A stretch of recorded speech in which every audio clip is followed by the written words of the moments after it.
how I got introduced to Bitcoin, how I finally got into the Bitcoin space. So this is sort of, I guess it's funny, like hindsight being 2020. My brother, who's a lot smarter than me, like, Albert, you should buy some of this Bitcoin now. And this is like, what, 2010? And I said, hey, this is a scam. It's a scam. Don't buy any. Anyways, fast forward about 10 years. Yeah, fast forward 10 years. I had to eat my words.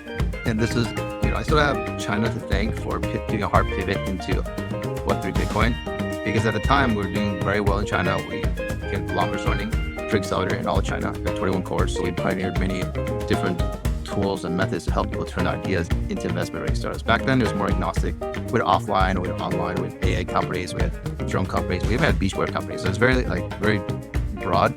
But then China started cracking down on crypto, and then I was living in Shanghai. We also, because of COVID, it was like mandatory house arrest for 2 months. And now that's a scary thing. Yeah, the first week, they were figuring out how to do the food supply chain, right? Like there's one food delivery per day to each building. That was scary. And then we got let down after 2 months. But then China's president was still in power. So basically wiped out the other factions. So he basically became, there was a balance of power back then, but then he effectively made himself like a dictator.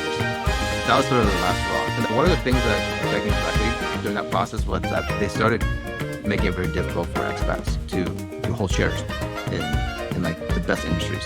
So one of the things was, like, as I mentioned, we did 21 cores, so we had shares in equity in many companies, but then like they started saying, hey, by the way, this industry is off limits for expats, for foreigners. So now you have to transfer your shares to a Chinese citizen, right? And luckily my wife is Chinese, otherwise I literally would have lost everything. But that was the last straw.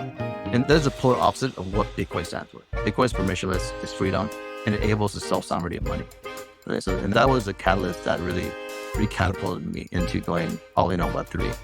And then a few months later, I moved back to the United States, California, where I'm from. So that, that's the story on how I got into Bitcoin and Web3.